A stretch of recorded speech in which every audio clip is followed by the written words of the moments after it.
क्या आप जानते हैं कि इंदिरा गांधी को प्रधानमंत्री बनाने वाले नेता ही बाद में उनके सबसे बड़े दुश्मन बन गए। तो इस प्रश्न का उत्तर खोजने का हम पता करते हैं तो उसका कारण मिलता है हमें सिंडिकेट। तो देखते हैं हम सिंडिकेट है क्या। तो सिंडिकेट कांग्रेस पार्टी के वरिष्ठ नेताओं का एक शक्तिशाली समूह था जो पार्टी और सरकार के फैसलों को नियंत्रित करता था। इस समूह का नेतृत्व करने वाले नेताओं में के कामराज, एस निजलिंगपा, अतुल घोष और एस के पाटिल जैसे बड़े दिग्गज नेता शामिल थे। इन्होंने लाल बहादुर शास्त्री और इंदिरा गांधी को प्रधानमंत्री बनाने में महत्वपूर्ण भूमिका निभाई। सिंडिकेट नेताओं ने सोचा कि इंदिरा गांधी अनुभवहीन है और उनके नियंत्रण में ही रहेगी। लेकिन इंदिरा गांधी ने धीरे धीरे सिंडिकेट से स्वतंत्र होकर अपनी अलग पहचान बनाई।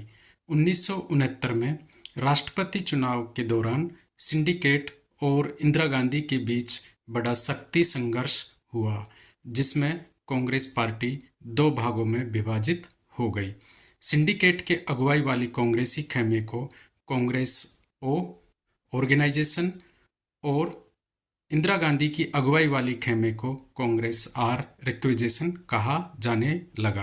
कहने का मतलब जो सिंडिकेट ग्रुप था उसको हम पुरानी कांग्रेस कहने लगे या कांग्रेस ओ ऑर्गेनाइजेशन, और इंदिरा गांधी के ग्रुप वाला जो ग्रुप था कांग्रेस पार्टी का उसे कांग्रेस आर या नई कांग्रेस कहा जाने लगा।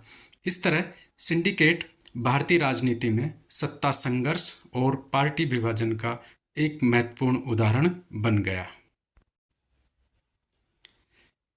क्या आपको पता है कि भारत में एक समय ऐसा भी आया जब कांग्रेस के खिलाफ सभी पार्टियां एकजुट हो गई थी, और इस प्रश्न का उत्तर हमें मिलता है गैर कांग्रेसवाद में।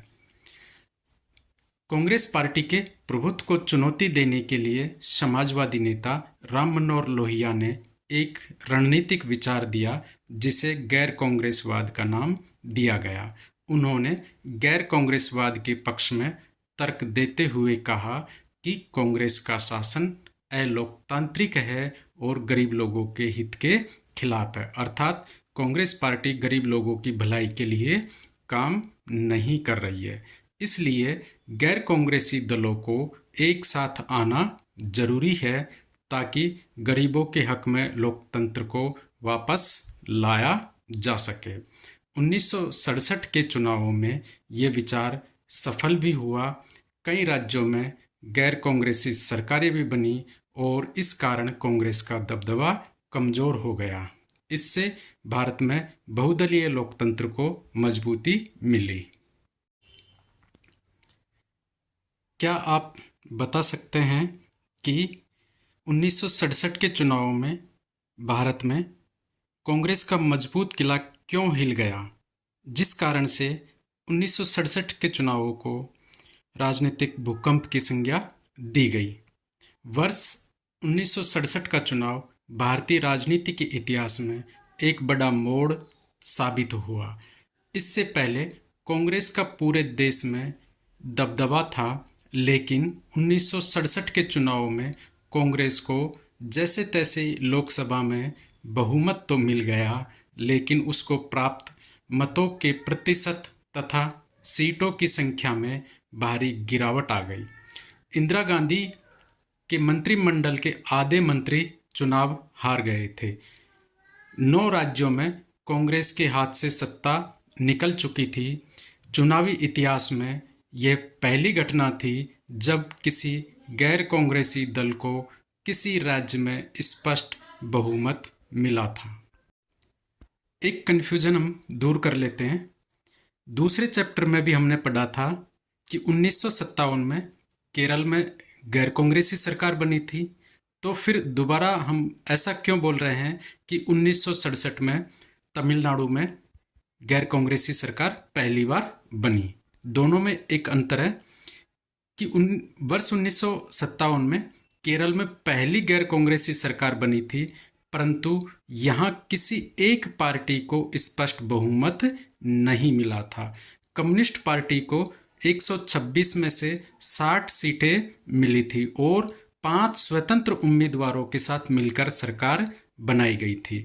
तो हम कह सकते हैं कि वर्ष 1957 में जो केरल में सरकार बनी थी वो थी तो गैर कांग्रेसी पहली सरकार, लेकिन उस सरकार को या उस पार्टी को स्पष्ट बहुमत नहीं था। स्पष्ट बहुमत का मतलब आधे से एक ज़्यादा। जबकि वर्ष 1967 के चुनाव में जो तमिलनाडु में सरकार बनी थी उसके राज्य विधानसभा के चुनाव में डीएमके पार्टी को 173 में से 138 सीटें मिली थी।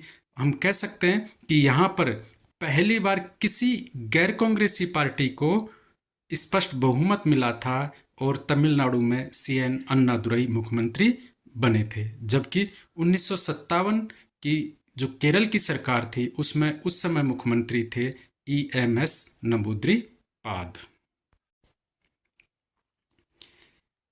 क्या आपको पता है कि भारतीय राजनीति में एक कहावत आया राम गया राम क्यों प्रसिद्ध हुई? वर्ष 1967 के चुनाव के बाद कई राज्यों में कमजोर और गठबंधन की सरकारें बनी, क्योंकि 1967 में कांग्रेस पार्टी पराजित हुई गई थी अधिकांश राज्यों में। तो उसी समय हरियाणा के एक विधायक गयालाल ने राजनीतिक निष्ठा बदलने का एक कीर्तिमान स्थापित कर दिया था। उन्होंने एक पखवाड़े के अंदर ही 3 दफ़ा अपनी पार्टी बदली। पहले वे कांग्रेसी थे तो कांग्रेस से वो यूनाइटेड फ्रंट में गए, फिर यूनाइटेड फ्रंट से कांग्रेस में वापस लौटे, और जब यूनाइटेड फ्रंट से कांग्रेस में वापस लौटे तो लौटने के 9 घंटे के अंदर ही दोबारा वो यूनाइटेड फ्रंट में चले गए। उनकी इस हड़बड़ी पर ही भारतीय राजनीति में आया राम गया राम कहावत बन गई। बाद में इस प्रकार की दल बदल प्रवृत्ति को रोकने के लिए संविधान में संशोधन किया गया।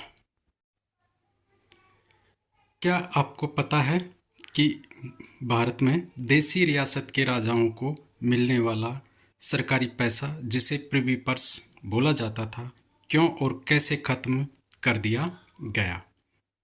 वर्ष 1947 में जब भारत स्वतंत्र हुआ तब भारत में बहुत सी देसी रियासतें थीं। इन रियासतों के राजाओं को भारत में शामिल होने के बदले सरकार ने हर साल भत्ता देने का वादा किया था। इसी भत्ते को प्रिवी पर्स कहा गया था। लेकिन समय के साथ ये व्यवस्था लोकतंत्र के खिलाफ मानी जाने लगी। लोगों का कहना था कि जब देश में सभी नागरिक समान है, सभी को समानता का अधिकार है, तो राजाओं को विशेष पैसा क्यों? इस बात से परेशान होकर 1971 में इंदिरा गांधी, जो उस समय प्रधानमंत्री थी, ने संविधान संशोधन करके प्रिवी पर्स को समाप्त कर दिया। इससे राजाओं को मिलने वाली विशेष सुविधाएं खत्म हो गई और भारत में समानता और लोकतंत्र मजबूत हुआ और भारतीय लोकतंत्र समान अधिकारों की दिशा में आगे बढ़ा। यदि आपको ये वीडियो पसंद आया तो लाइक सब्सक्राइब जरूर करें और कमेंट में आप ये बता सकते हैं कि कौन से और टॉपिकों पर वीडियो बनाया जाए।